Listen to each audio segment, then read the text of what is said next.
Pues con su venia, hermanos, me voy a animar a hacer aquí, a balbucear un poco la idea del Espíritu Santo en la predicación. Bueno, sin otra cosa, dice aquí Fernando, ¿verdad? Sin más preámbulos, vamos a iniciar esto. Quisiera nada más un poquito dar la idea en cómo vamos a empezar o vamos a trabajar. La idea será exponer estos rubros como ustedes lo vieron en los apuntes. Dentro de los apuntes ya va mezclada la idea también del padre Yves Congar, pues ya va ahí puesta porque tomo el texto de él. Y al final haré las notas esenciales de la iglesia, ¿verdad? Como lo ven ahí, directamente también del padre Congar. Entonces, bueno, ahí vamos a ir a lo largo de ahí distribuyendo el trabajo, y un momento después de mi participación, le he pedido a mi hermana Elia, ella, ella es licenciada en teología dogmática, en teología moral. El dogmático soy yo, en teología moral. Ella nos va a dar le pedí que me echara la mano para hacer una unión entre la predicación, la profecía del Antiguo Testamento con la ética, con la moral. ¿Qué onda? ¿Qué tiene que ver ahí? Entonces ella me va a ayudar como moralista a hacer ese clic. Yo en la parte dogmática aburrida y ella ya en el momento ahí entrando al asunto. Bueno, gracias también, Elia, por aceptar y por venir por acá, hermana. Muchísimas gracias. Y bueno, vamos a ver pues, entonces, un pequeño prenotando que deseamos por aquí. Solo voy a mencionar, no está todo el texto ahí, solo algunas diapositivas. Siempre escuchamos con esto del Espíritu Santo con nuestros hermanos en las diferentes parroquias, lugares, movimientos, etcétera. Decimos, bueno, ¿qué es el Espíritu Santo? Y a veces es como para algunos la tercera persona de la Santísima Trinidad, así como si hubiera de primera, de segunda y de tercera, ¿no? Entonces, como que vamos a ver qué idea tenemos pues de esto, de lo que vamos colectando un poco de la gente. Para otros es el movimiento, ¿verdad? Dentro de ellos, para muchos grupos carismáticos así llamados. Pero ¿qué es este Espíritu Santo? ¿Qué es? ¿Cómo actúa en la iglesia? ¿Cómo viene con nosotros? El desconocido, pues fue desconocido por muchísimo tiempo, ¿verdad? O más o menos conocido, por no, ¿verdad? Hasta Vaticano II, que bueno, que retoma esta idea también. Ya había previo a Vaticano II ideas sobre el Espíritu Santo, pero en Vaticano II, como lo vemos en los apuntes, es cuando se va a dar más auge a la figura del Espíritu Santo. Pues entonces algunos hablan de todo este tipo de cosas, ¿verdad? Ciertamente hay muchas manifestaciones del Espíritu en nuestra iglesia. No podemos decir, ay, pues ese no es espíritu, ay, esto no, esto sí tiene que ser como yo digo. Pues no, tampoco. No podemos denostar esa actitud, estas manifestaciones del Espíritu, pero sí podemos discernir cuáles vienen del Espíritu Santo y cuáles no, ¿verdad? Sí podemos discernirlo, ¿con qué? Justamente con este Espíritu. Es decir, esto gracias a lo que la revelación nos permite conocer sobre él, sobre el Espíritu Santo. Esta revelación que Dios hace, Dios que habla, pero también el hombre que escucha. Dios no puede hablar si no hay alguien quien lo escuche, ¿verdad? Entonces Dios habla y el hombre escucha. De esta manera nos revela pues sobre el Espíritu Santo, y además que la tradición pues nos ha señalado a lo largo de la historia del cristianismo, ¿no? Por medio de las primeras comunidades de los grandes escritores, los padres de la iglesia. Entonces, todo abarca pues la tradición, la escritura, la tradición y el magisterio, que van entrelazados y nos van a proponer este Espíritu Santo, esta idea, estas elucubraciones, pero también parte muy, lo veremos más adelante, muy engarzada pues con nuestra realidad, con nuestra vida. Entonces, ese es aunado, decíamos, pues al magisterio de la iglesia como madre y maestra que propone las enseñanzas doctrinales, ¿no? Las cuales pues están arraigadas, como decíamos, en la escritura, de donde nosotros pues las proclamamos, estas verdades, las creemos y las proclamamos, abrazamos estas verdades como católicos, como cristianos católicos. Entonces, en ese sentido, el Espíritu Santo, pues, no solo es una doctrina fría, ahí dicha, un tratado o algo así, sino que precisamente es una reflexión que anime, quiere ser esto, una reflexión que anime nuestro ser, que anime nuestra esperanza, que fortalezca nuestra vida. Esto quiere ser una pequeña exposición, una reflexión que nos recuerde nuestra condición de bautizados, ¿verdad? Una condición de bautizados donde tenemos pues a este Espíritu Santo. Entonces no solo es una doctrina, unas ideas ahí, sino que quiere ser esto, una animación para nuestra vida cotidiana, ¿sí? Que lo recibimos este Espíritu Santo desde nuestro bautismo y que reactive el fuego y la predicación, la pasión por el reino. Jesús hablaba de esta pasión del reino. Jesús se sentía, se sabía poseedor del Espíritu. Lo veremos más adelante. Jesús entonces asume para sí esta misión del reino de Dios, la asume para él. ¿Cuál es la misión que Dios tiene? Bueno, pues esta predicación del amor, de la misericordia de Dios. Y Jesús, como un hombre lleno del Espíritu Santo, pues nos va a dar estas características, lo podremos ver. Entonces, bueno, un poquito esta es la idea, lo que estamos viendo. Vamos a ver un poquito, el Espíritu Santo dice, bueno, no aparece propiamente para muchos. Oiga, Fray, pues es que en el Antiguo Testamento, ¿dónde dice que el Espíritu Santo es el...? Bueno, pues en la Escritura, sobre todo en el Antiguo Testamento, no encontramos, ¿verdad? Así tajantemente, escrito así literal, la Santísima Trinidad, por ejemplo, pues no la encontramos, ¿verdad? O no encontramos el Espíritu Santo como tal, el que nosotros vemos, pues tampoco lo encontramos con estas palabras, pues quiero decirlo, ¿no? Sin embargo, pues está presente el Padre, el Hijo y el Espíritu Santo en toda la obra de la creación, del mundo, del ser humano y quien dirige también nuestra historia y la historia de la salvación y la salvación dentro de nuestra propia historia.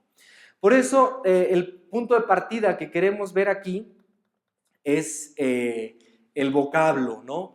Hay varias figuras en el Antiguo Testamento que nos dan la pauta para entender, para comprender un poco qué es el Espíritu Santo o cuál es el Espíritu. Hay una revelación que Dios revela, pero poco, ¿verdad? Dios se asoma apenas en el Antiguo Testamento, Dios se asoma, habla con los hombres, pero no hay una revelación plenificada hasta en Jesucristo, ¿no? Todos estos son elementos que van a, digamos, son figura de lo que ha de venir del Nuevo Testamento en Jesús, en la persona de Jesús, el Cristo, el Mesías de Dios. En ese sentido, pues estamos hablando pues que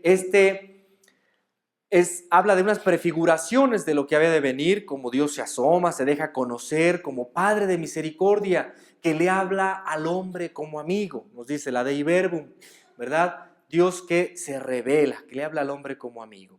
Entonces, el deseo es un deseo salvífico. O sea, Dios no se revela porque, pues a ver, vamos a ver, aquí ando dando la vuelta, voy a ver a quién salgo aquí en el camino para decirle, oye, aquí estoy, ¿no?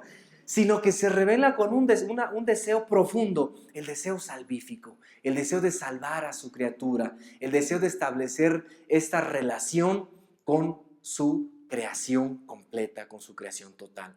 Por eso sabemos que son son 378 veces que aparece la palabra ruaj en el Antiguo Testamento.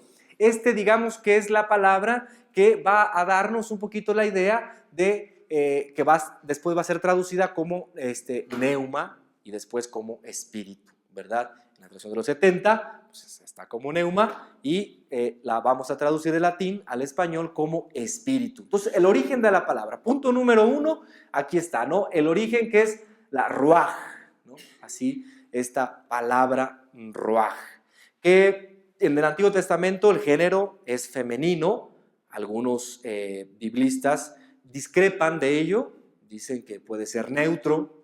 Entonces, pero bueno, yo siguiendo a estos autores, pues opto por decir que es femenino, ¿no? Es lo que ha predominado un poquito más en los varios escritos. Entonces, esta es género femenino, lo cual indica que no se trata de una persona así como tal, sino más bien de una fuerza, de un impulso. Ahí vemos las características que hay, ¿no?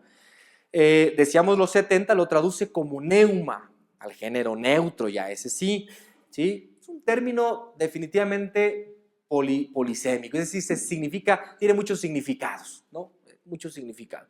Por eso es importante estudiar en cada caso qué significa en su contexto. Vamos a ver un tema muy interesante, un apartado, que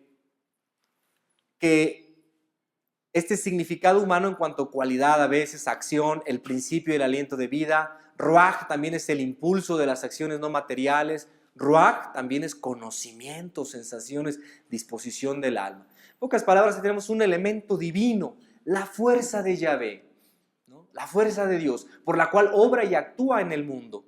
Es el empuje que el Señor da al ser humano para que éste viva y actúe en orden espiritual y material. Entonces vean cómo este origen de esta palabra va guiándonos poco a poco para entender un poquito. Pero vamos a ver una cita bíblica para ver cómo en el Nuevo Testamento el término neuma indica más bien ya un ser concreto, personal, equivalente a lo que nos dice el texto del hebreo. Por ejemplo, vamos a poner aquí esta cita de Romanos 8:14. Esta cita, fíjense bien para ver un poquito la idea, dice, ¿alguien por ahí que me ayude a leerla? Los que son guiados por el Espíritu de Dios son hijos de Dios. No recibieron un espíritu de esclavos para recaer en el temor. Antes bien recibieron un espíritu de hijos adoptivos que nos hace exclamar, Abba, Padre. El Espíritu mismo se une a nuestro espíritu para dar testimonio de que son hijos de Dios. Gracias, hermana. Muchas gracias. Precisamente este texto que tenemos aquí nos habla de varios espíritus. ¿Cuál es cuál? ¿Quién es quién? ¿No? O sea, aquí todos los que son guiados por el Espíritu de Dios, ¿sí? Son hijos de Dios. No recibieron un espíritu, otra vez, ¿verdad? De esclavos, etcétera, ¿no? Recibieron un espíritu, ahí está otra vez espíritu, acá otra vez el Espíritu mismo se une a nuestro espíritu. ¿Qué entender? ¿Cómo ver estos textos? ¿Cómo nos arrojan una claridad para poder ver? Bueno, el texto anterior aparecen 5 veces. Aquí están, 1, 2, 3, 4, 5 veces. El término neuma, ¿sí?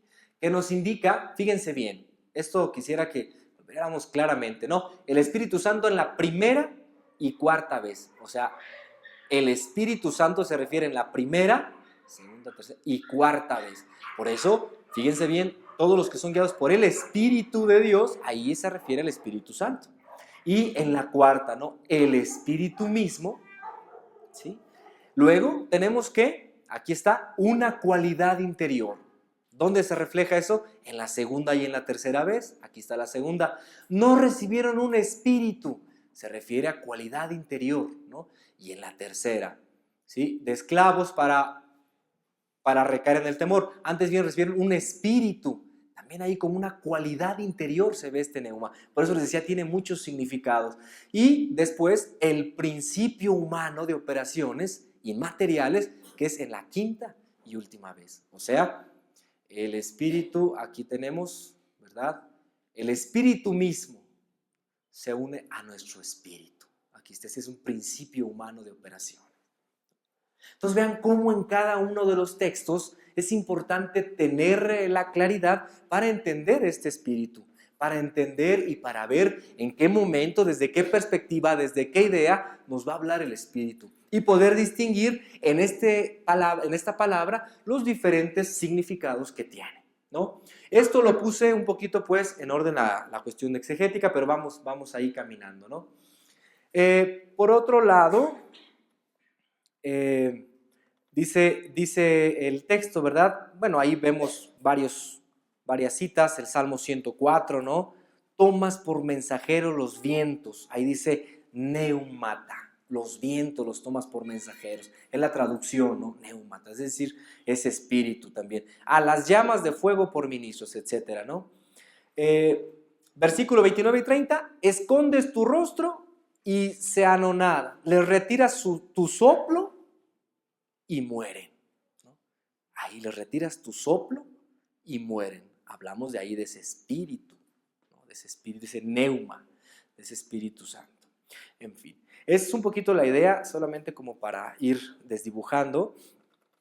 Y evidentemente, ¿no? Todo esto va a ratificar la tradición del bautismo, según el Marcos, ¿no?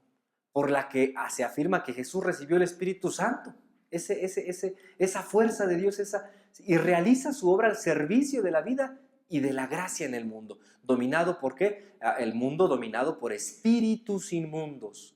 Por eso Jesús, cuando exorciza, cuando hace estos exorcismos, Él expulsa el espíritu del mal. O sea, son dos fuerzas, son dos choques. Es el espíritu de la verdad, el espíritu de la justicia, el espíritu de Dios expulsa al espíritu del mal, al espíritu que divide, al diabolón, al que separa. Entonces, Jesús en sus exorcismos deja muy claramente cómo es el poder del espíritu el que expulsa al espíritu del mal. Y las críticas le vendrán a Jesús. ¿Cómo anda expulsando? ¿En nombre de quién? Pues si este es hijo aquí de María y de Don Chepe, el que hace las sillas. Pues, entonces, esta es la idea clara. Entonces Jesús dice, no, a ver, vamos a ver. Es por el poder de Dios, por el poder del Espíritu, expulsa a los espíritus inmundos. En este punto vamos a dar unos aportes, pues también de los padres. Antes de ello, perdón. En nuestro texto viene ahí el número 2, el Antiguo Testamento. Ya vimos un poquito el Génesis, sobre todo Génesis 1:2. ¿Alguien tiene la cita de Génesis 1:2? ¿Que la repartieron por ahí? ¿La tienen? Bueno, si no, no se preocupen, aquí la vemos, ¿sí? A ver, vamos a escuchar la cita de Génesis aquí, vamos a escuchar. La tierra no tenía forma, las tinieblas cubrían el abismo, y el soplo de Dios se movía sobre la superficie de las aguas. Gracias, hermana. Ya nos habla aquí del soplo de Dios, ¿verdad? También este Génesis. Tenemos otra cita muy interesante en Génesis 2:7. ¿Alguien la tiene? Génesis 2:7. Adelante, por favor. Entonces el Señor Dios modeló al hombre con arcilla del suelo, sopló en su nariz aliento de vida, y el hombre se convirtió en un ser vivo. Gracias, hermano. Dios sopla en la nariz del hombre y le da el aliento de vida. Entonces ya vemos cómo se va desdibujando, ya poco a poquito va agarrando forma el Espíritu que se va a plenificar en Jesús, el Espíritu Santo. Entonces, pues ahí está el Espíritu Santo, ahí en esos textos y en otros más que ya no vamos a ver aquí por cuestión de tiempo, pero solo para decirles, ¿no? En Jeremías, en Isaías, en Ezequiel, ese Espíritu que es la fuerza de Dios, ¿no? La fuerza de Dios que entra y actúa en el corazón humano y lo transforma. La presencia del Espíritu es una presencia dinámica que te lanza, que te avienta, que te catapulta pues para ir a trabajar y a predicar el Evangelio. El Espíritu no secuestra, el Espíritu Santo no se queda. Yo lo tengo, mírenme, y pongo los ojos de huevo cocido y ahí estoy yo. El Espíritu no secuestra, el Espíritu lanza, invita a caminar. Es dinámica, no es estática la presencia. Por eso da la vida, por eso el soplo. Cuando a veces las hermanas mayores o hermanos mayores me dirán, si no, anteriormente para ver que una persona ya había fallecido y no llegaba al médico, ¿qué hacían? Ponían un espejo. Un espejo, ¿en dónde? En la nariz para ver si respiraba. Para ver si había aliento, o sea, la vida. Es este espíritu del ser humano. Entonces vean, aquí lo vemos claramente en Génesis. Entonces este espíritu que transforma, que crea de nuevo, que santifica. Por eso no secuestra, el espíritu jamás secuestra.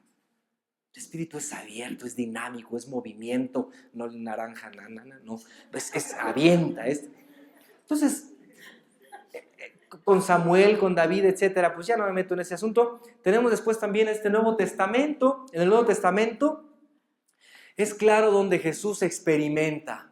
Decimos, se siente, se sabe poseedor del Espíritu. O sea, Jesús no está jugando, Jesús no dice, ay, pues como que parece que sí soy el Mesías, ay, pues como que parece que tengo el Espíritu Santo. Jesús asume y toma en serio su vida y da la vida, desgasta su vida en toda su predicación desde una perspectiva del reino de Dios. Jesús arranca desde su propio ser, arranca de su corazón ese espíritu que quiere transmitirlo a todos y a cada uno de los que siguen la voz del pastor. Entonces Jesús ¿por qué? Porque se siente poseedor, se sabe poseedor del espíritu en plenitud.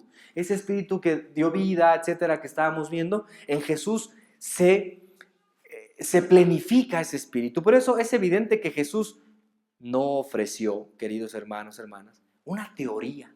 Jesús no hizo una neumatología, que es el tratado del Espíritu Santo, ¿no? Jesús no hizo una neumatología, ¿verdad? Como tal.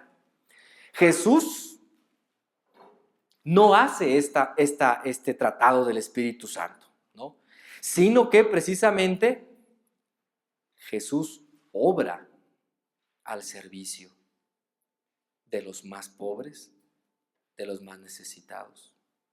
Jesús anuncia este despliegue, este despliegue del Espíritu en clave de perdón y en clave de gracia. Jesús anuncia este Espíritu en clave de perdón y en clave de gracia. Dice Javier Picasa, un teólogo por ahí que anda escribiendo algunas obras muy interesantes en su libro que se llama La historia de Jesús. ¿De qué nos vino a salvar Jesús? ¿A quién vino a salvar Jesús? Al hombre, dicen todos. Pues sí, al hombre, Padre. Pues no, dice Javier Picasa, vino a salvar a Dios.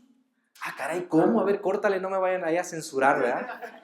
Dice Javier Picasa, sí, vino a salvar a Dios de todos los rostros, las caretas que tenía puestas. Vino a develar el verdadero rostro de Dios, expuesto en Jesucristo crucificado. A eso vino. A revelarnos del verdadero rostro de Dios. Tantas caretas que le habían puesto el Dios administrador, el Dios finquero, el Dios que te pide cuentas, el Dios que te... Tantos y tantas caretas y rostros. Tantas y tantas. Por eso se justifica aquí lo que dice Javier Picasa, ¿verdad? En su libro La historia de Jesús. Jesús vino a liberar a Dios de todos esos rostros que le habían puesto con la ley. Por eso es importante pues que lo que nos hace Jesús no esté tratado del Espíritu Santo, sino esta vida en el Espíritu. Y lo vamos a ver en Mateo 12, 18 al 21, en la resurrección de Jesús, cómo el Espíritu Santo va actuando, va abriendo camino a Jesús, a los discípulos, cómo lo envía después a toda su iglesia, en Hechos 2:33. San Pablo, de hecho, advierte la riqueza de los carismas en la iglesia son obra ¿de quién? Del Espíritu. La riqueza de carismas en la iglesia son obra del Espíritu Santo. O sea, no podemos, no podemos secuestrar.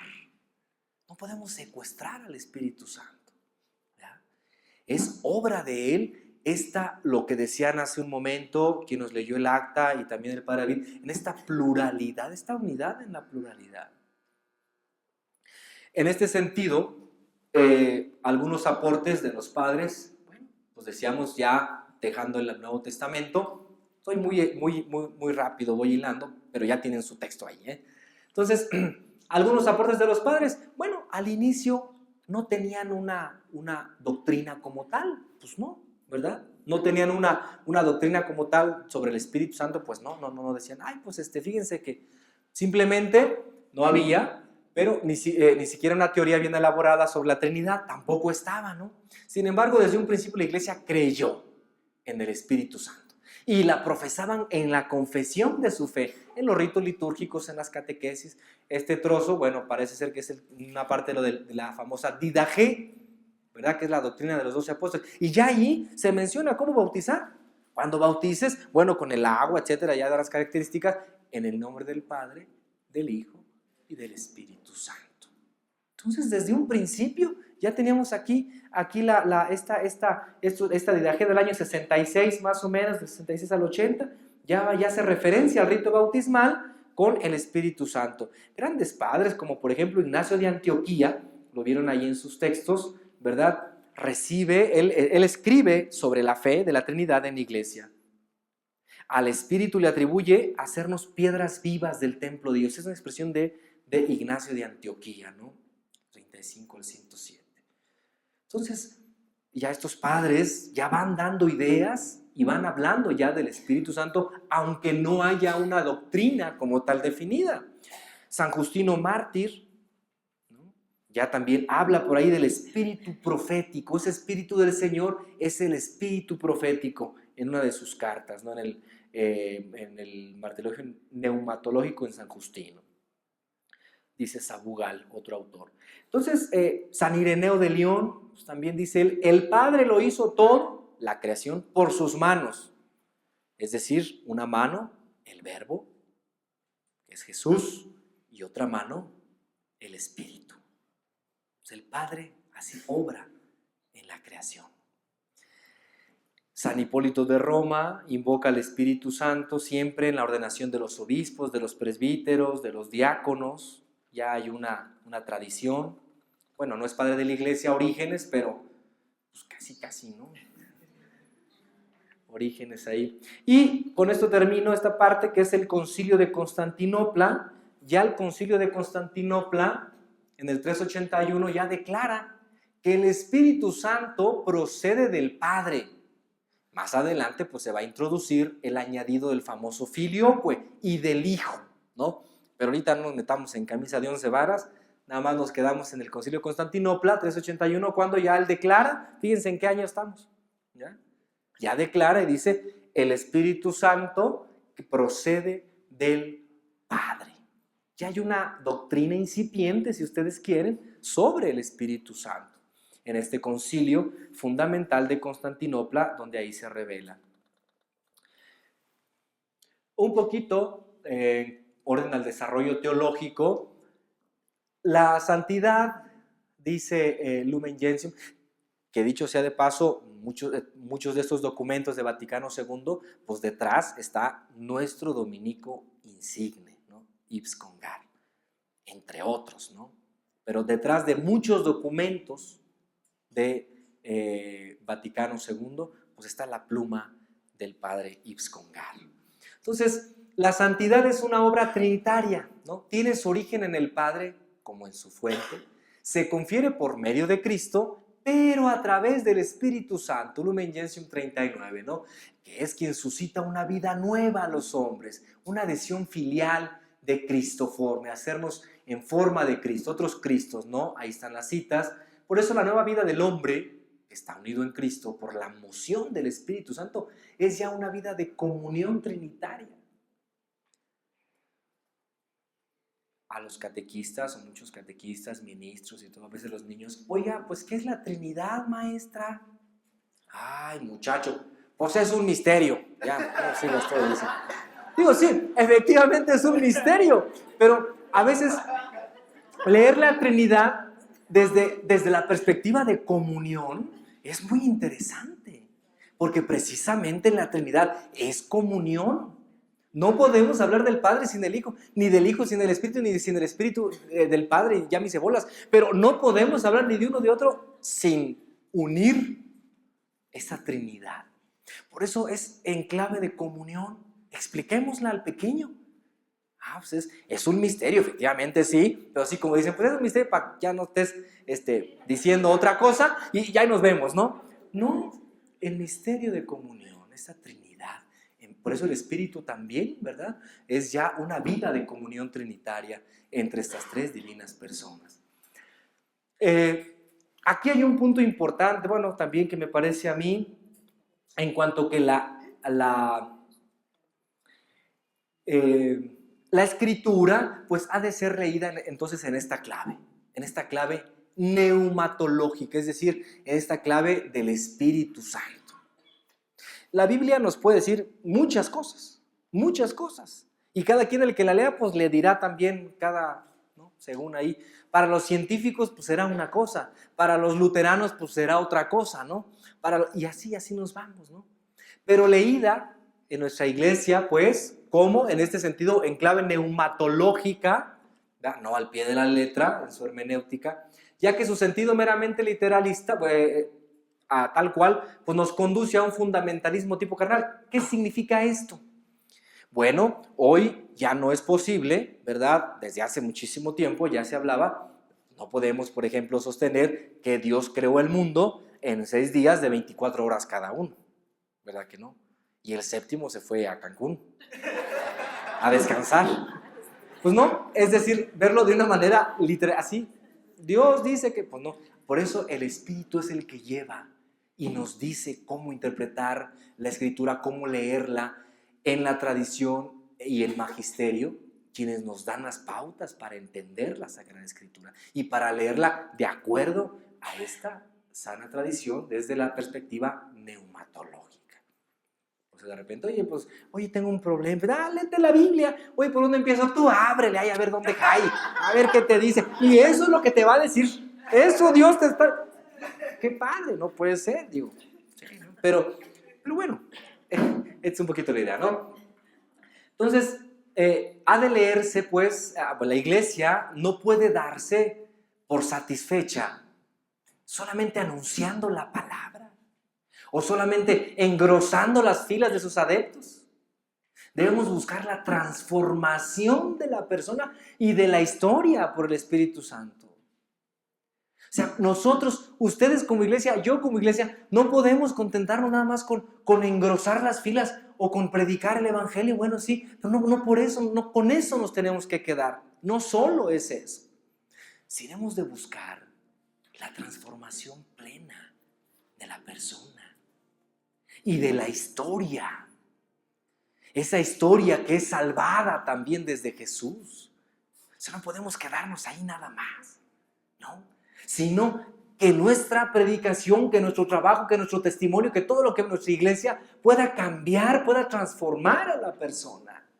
Y también sus circunstancias, las que la rodean. Dice Ortega y Gasset, si salvo las circunstancias, me salvo yo. Yo soy yo y mis circunstancias. Pues si no salvo mis circunstancias, pues, ¿verdad? O sea, cuando nos preocupamos por nuestro ambiente, por lo que estamos viendo en nuestra sociedad, eso es parte también del Espíritu. Esa lectura neumatológica. Ha de leerse los nuevos signos de los tiempos, miren ustedes. Y se han de identificar las voces del Espíritu en medio del mundo actual. Es una tarea difícil, ardua y tal vez llena de muchos interrogantes, hasta cierto punto. Pero una tarea oscura también puede ser, pero es indispensable si se quiere ser fiel al Espíritu del Señor. Leer los signos de los tiempos desde esta perspectiva neumatológica. Sí, tal vez, que hay que estos movimientos, que estos lugares, que estos grupos, pues sí, a veces puede ser oscura, puede ser difícil. ¿Cómo eso va a haber? Eso es inspiración de Dios. No, esos están locos. Pues. Los signos de los tiempos. Puede parecer difícil, pero hay que leerlos.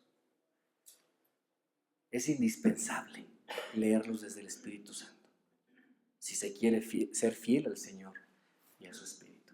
Por eso, del seno de estos diferentes países de América Latina, está subiendo el clamor hacia el cielo. Un clamor cada vez más tumultuoso, más impresionante. El documento de Puebla lo define de esta perspectiva, ¿no? Es el grito de que un pueblo que sufre y demanda justicia, libertad, respeto a los derechos fundamentales del hombre y de los pueblos.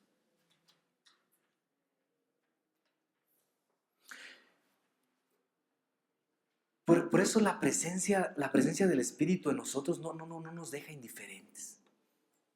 Y lo tenemos en plenitud en nuestro bautismo. Ahí se da en plenitud el Espíritu Santo en nuestro bautismo. La confirmación. Y estos nos ayudan a vivirlo en la Eucaristía como centro de nuestra vida cristiana. Un pan partido y compartido por obra del Espíritu Santo. O sea, no podemos quedarnos de brazos cruzados, hermano. No podemos quedarnos ante esta situación, nos dice el documento de Puebla, ¿no? Y no Puebla, nos dice el Señor. En América Latina crece la conciencia de la gravedad de este clamor que sube. no se trata simplemente del clamor humano y existencial, ay, pues pobrecito, ahí está. No se trata de ese clamor que acompaña toda la vida humana desde el nacimiento a la muerte. Se trata del clamor que brota del pueblo, que sufre injustamente por situaciones históricas que escapan a su control. Pero que son frutos, dice aquí el texto, frutos del pecado, de la injusticia social.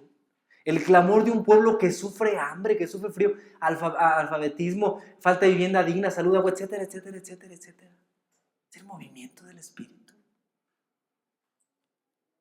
Y es donde a nosotros como cristianos, como predicadores, como frailes, como religiosas, como bautizados, nos envía el Señor. Ahorita Elia nos dará algunos puntos importantes desde esa perspectiva.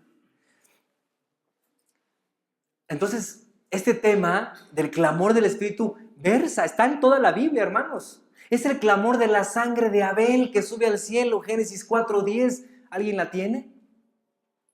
La cita Génesis 4:10. Por ahí búsquenle, porque están así como por acá, pero no, búsquenle en su papelito que les tocó. Si les tocó, ¿alguien la tiene? ¿No? Bueno, si traen sus Biblias por ahí. ¿Allá? ¿Dónde está? Adelante, hermano, por favor.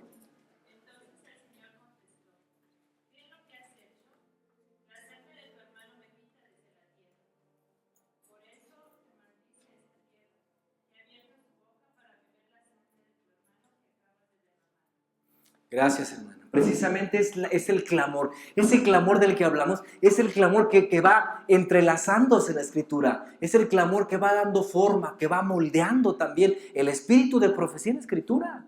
Por eso es el clamor de Abel, que sube al cielo. Es el clamor de los israelitas en Egipto, que Yahvé escucha. He escuchado el clamor de mi pueblo y voy a liberar a mi pueblo. O sea, ahí está la parte, pues, ¿no? Es el clamor del salmista que grita a Dios desde el abismo y que resume la angustia de su pueblo, ¿no? El salmista que clama desde su propia perspectiva, ¿no? Grita desde el abismo. Es el clamor del pueblo que pide a Jesús salud, vida y vida en abundancia dice Jesús. Es el clamor de todo el pueblo que le dice, Señor, si puedes. Señor, si quieres, puedes curarme. ¿Cómo que si quiero? Pues claro que quiero, ¿verdad? Es el clamor de todo. Oye, también nosotros recogemos las migajas.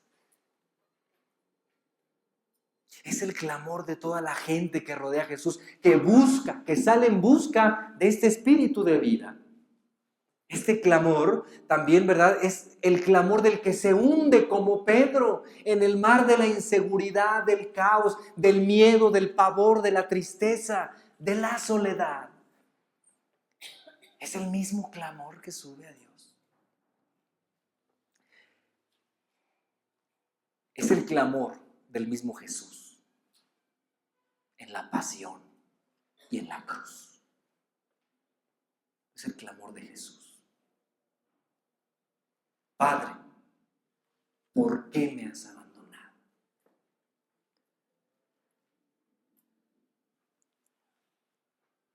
Es el clamor, en pocas palabras, de toda la creación sometida a la opresión, que ansía su liberación, como dice el texto de Romanos 22-23. Es toda la creación que clama. Por eso el Espíritu, recuerden, por ahí viene la cita también, el Espíritu que nos hace clamar a Dios, Padre. Abba. Y Abba no es como papito, papacito, no. Abba es decirle a Dios, Padre, un Padre que protege, un Padre que está al frente, un Padre que adopta, un Padre que está delante un Padre que saca las uñas por sus hijos. Ese es el Abba. No en sentido, ay, papaito, papi, no, es en sentido de un Padre que está con su hijo, que lo necesita en ese momento. Ese es el sentido del Abba. Para Pagola y para Picasa, dos autores. Bueno, ahí puse este mono por ahí. La peor forma, ¿no? La peor forma de injusticia es la justicia simulada. Ya decía un gran filósofo, Jean Baudrillard, en la sociedad del simulacro. Simulamos que estamos bien, simulamos que el gobierno trabaja, simulamos que invertimos en obra, y sí, de ahí síganle. Y para nosotros también, simulamos que soy cristiano. Ya para afuera, ¿no? O sea, yo ni lo conozco. La simulación. Jean Baudrillard, el simulacro. Es interesante cómo nos va entretejiendo. Entonces, ¿cómo repensar pues una nueva espiritualidad? Con todos estos elementos, que ya viene por aquí el de Yves Congar más adelantito, bueno, las características. ¿Cómo repensar? Entonces, ¿qué hacer? Ya todo está, pues ahí nos vemos, ya se acabó, aquí pues apaguen la luz y vámonos. Y deja de grabarle, ¿no? Pues ya, total. Pues entonces, ¿qué vamos a hacer, no? Entonces, ¿cómo repensar pues una nueva espiritualidad desde la perspectiva neumatológica, desde el Espíritu Santo, en tus comunidades, en mi comunidad, en tu familia, en mi familia, en nuestros grupos, en nuestra parroquia, en nuestra orden? ¿Cómo repensar pues esta nueva espiritualidad? Definitivamente tenemos que ver que pues es un punto muy difícil. Yo no estoy diciendo que esto sea, no, sí, es pan con mermelada. Ay, ya se me antojó. Ay, no es así como que úntale ahí no, pues es difícil, es un punto difícil, ¿no? ¿Quién quiere escuchar el clamor del pobre? Nadie. ¿Quién quieres? Le molesta porque me incomoda que estás mal, yo estoy bien, ahí nos vemos. Es difícil. Entonces es una tarea, es un punto muy difícil. Ciertamente la experiencia latinoamericana, nuestra experiencia, pues es diferente a la experiencia europea o de otros lugares. Esa experiencia de Dios nace de la contemplación de la realidad de nuestro mundo, no de otro lado, hermanos, hermanas. Nace de contemplar nuestra realidad en el mundo en el que vivimos, en el ahorita, febrero 2018. Ya están comprando los de la NASA, están invirtiendo no sé cuánto dinero en la minería espacial. Minería espacial. Fíjense nada más. O sea, están trayendo los minerales del espacio, que son riquísimos y que representan una millonada y millonada de dinero, porque están puros, es puro ¿cómo se llama? El mineral. Entonces ya están buscando los aerolitos para atraparlos y sacarles las tripas y a ver qué se puede vender, caramba. Y surge un problema, y estos son vectores éticos. ¿De quién es el espacio? Ahora resulta que también el espacio ya tiene signo de pesos. Ya la Tierra va a ser el punto el vértice donde se va a trazar así como gajitos de naranja, de aquí para acá es América Latina, de aquí para acá. Lo que pase por aquí es mío. ¿A dónde vamos con todo esto? Es impresionante, porque cuando no pensamos la cosa con el Espíritu, cuando no tenemos una economía desde el Espíritu, cuando no tenemos una política desde el Espíritu Santo, cuando no tenemos una iglesia encarnada en el Espíritu Santo, pues aquello truena. ¿Qué va a pasar con todo esto? Como el mar en pedazos. No brinques de aquí para acá porque es desde mi hotel y aquí yo vivo. Ya tiene dueño todo hasta el espacio. ¡Qué impresionante! ¡Qué impresionante! Y son implicaciones éticas. Ya la NASA pues ya invirtió, ya están trabajando en ese proyecto, ¿verdad? A la que empezó a responder fue la Unión Europea. Oye, ese pedazo es mío, pues está aquí arriba. Y Estados Unidos, como siempre, con el trompudo ahora del Trump. Pues porque eso significa Trump, ¿verdad? La misma, ¿no? O sea, ¿de quién es esto, pues? Y ya metió, no, eso es de nosotros. Y al rato una guerra, o sea, es terrible, es terrible. Entonces, en la soledad, sobre todo, bueno, con los pobres, los crucificados de la historia, hay una experiencia de comunión, una verdadera liturgia vital e histórica. Fíjense qué dice aquí, que no anula otras liturgias sacramentales, sino que les da el pleno sentido. Esta liturgia que hacemos en solidaridad con los pobres crucificados de la historia, esa experiencia de comunión, ese sacramento también es un sacramento. No anula nuestra liturgia, al contrario, le da un sentido, el sentido comunitario, ¿verdad? El sentido eclesiológico. Aquí mi padre maestro que me dio eclesiología, el padre David, ¿sí? Muy bien, por cierto, muy atinado y todo, pues de ahí recupero esas ideas, ¿no? El sentido eclesiológico, la dimensión eclesiológica de la Eucaristía. No vengo yo aquí a comer mi propio pan y ahí nos vemos. No vengo aquí a tomar mi propio vino y ahí nos vemos. Y si te vi, ni me acuerdo. Es decir, cada vez necesitamos más esta parte fundamental, esta dimensión de trabajo en unidad. Dice uno de los padres de la pontificia, el doctor Anguiano, censor eclesiástico de la Arquidiócesis de Monterrey. Tenemos que aprender a pensar al mundo con la Y.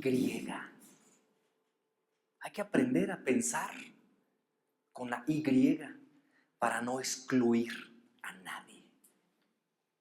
La Y es una conjunción hilativa, ¿verdad? Copulativa, que une esto y esto. No es disyuntiva como la O, esto o esto, no. Predicación y estudio. Sacramento y vida actuante. Eucaristía en la iglesia y Eucaristía en mi casa, con los míos, con la gente, con el mundo. Tenemos que empezar a pensar el mundo con la Y para dejar de excluirnos unos y otros. Por eso se puede hacer esto, sí, y también nuestra liturgia sacramental, por supuesto, claro, pues eso es fundamental pues para nosotros. Pero desde esta perspectiva, desde estas ideas. ¿Cómo vamos? ¿Sí? ¿Tenemos el tiempo? Ah, perfecto. No, ahí va. ¿No se oyó? Ah, bueno, en este sí, pero en este. Esta es pues la parte, decíamos, pues del Espíritu, cómo se va manifestando, cómo se va a lo largo de la historia de la salvación nuestra, del género humano, y cómo esa historia también es salvadora, porque entra Jesús a nuestra historia. Entonces, este espíritu, decíamos, no se queda allá en lo etéreo, es decir, allá en la idea, pues por allá, ¿no? En un lugar donde aquí no, en nunca jamás, pues, no se queda allá, es vivo, es eficaz, porque queremos transformar nuestra persona, porque queremos transformar nuestra historia. Es el actuante en cada uno de los bautizados, es el actuante el que está allí. El que impulsa, el que nos lleva a gritar, Abba, Padre, el que clama a Dios. Es este tumulto que va clamando, este espíritu que clama al Padre. Por la situación en que vivimos. Y esto con nosotros como iglesia, como cristianos, como cuerpo de la iglesia, estamos llamados a responder desde esta perspectiva. ¿Qué hacer? ¿Cómo repensar esta espiritualidad? Y no nueva, no es nueva. Dice Unamuno, para novedades, los clásicos. O sea, esto no es nuevo. Esto ya lo manda el Deuteronomio y esto ya lo manda la ley mosaica, esto ya lo manda desde el Antiguo Testamento. De hecho, Maburgo, esto lo manda ya desde siempre. No más que a veces, a mí, Juan Jesús, se me olvida. Y no vivo lo que tengo que vivir. Y no hago lo que tengo que hacer. A mí, Juan Jesús, yo no sé a ustedes, pero a mí, se me va, se me olvida. Vivir esta comunión, esta parte, experiencia de comunión con nuestros sacramentos. Y se me olvidan también los clamores. Y no quiero escuchar los demás clamores que son frutos del Espíritu Santo. A mí. A lo mejor ustedes dicen, no, pues a mí no, yo sí, chido, trabajo y le echo ganas. ¡Qué padre! ¡Bendito sea Dios! Yo hablo desde mi perspectiva, ¿verdad? Entonces, queridos hermanos, pues esta es la idea fundamental un poquito, bueno, desde esta perspectiva sobre el Espíritu Santo, digamos a una peinada así rápido, como la que me di yo. Una peinadita así rápido del Espíritu Santo desde estas perspectivas, ¿no? Desde, pues vemos que no, Jesús nunca hizo una teoría del Espíritu Santo. Jesús palpaba aquí, trabajaba, ponía, porque se sabía lleno, poseía el Espíritu Santo. Vi una mano levantada. Esto último que acabas de tocar es interesante. ¿Qué haces cuando ya el Espíritu Santo se te olvida, se te sale, se te va? Eso es interesante. Claro. Claro. Porque no siempre está con nosotros. ¿Cómo nos acordamos de él? Exacto. Es decir, yo lo saco. Ahí nos vemos, tú camínale, ¿no? Si tienes alas, pues vuélale.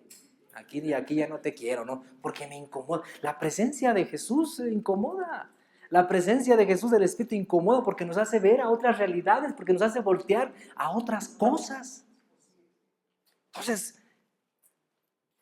pues no muy queremos, andamos buscando la felicidad. Bueno, yo ando buscando la felicidad en otras cosas. Y no la busco donde sé que está. Porque me topo conmigo mismo, en mi soledad, en mi tristeza, en mi angustia. Dicen algunos autores que la felicidad es como los lentes, que los andas buscando y de repente ahí los traes puestos. ¿No les ha pasado así? Ay, Chihuahua, ¿dónde están? Y ando por acá y buscando a ver dónde. Si aquí los traigo, cara. A ver, padre David, aquí uno. Dale. Efectivamente, ¿no? A veces uno anda buscando dónde está, pues los traigo puestos.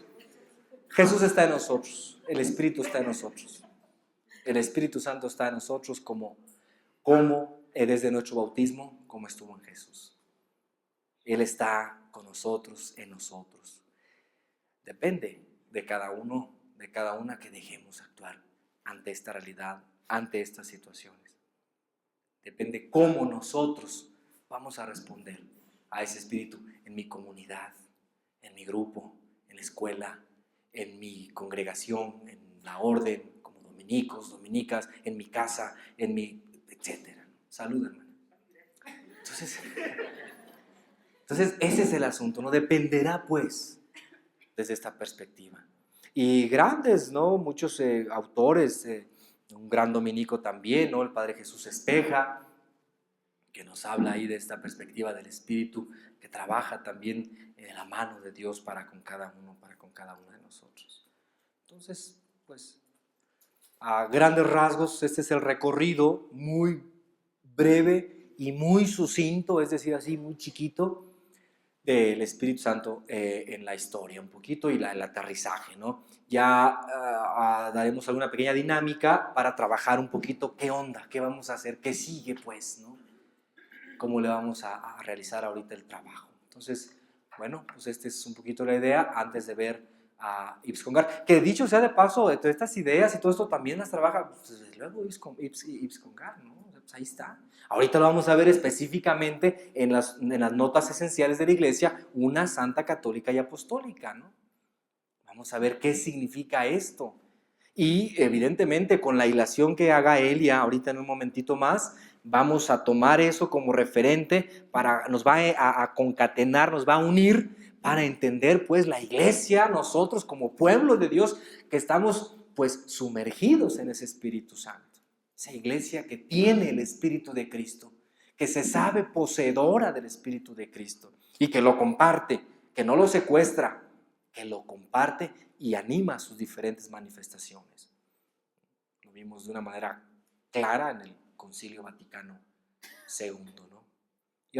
Me vi tentado a poner un fragmento del discurso del Papa Juan XXIII en la inauguración del concilio, donde exhorta y dice, ese espíritu tiene una actividad primera.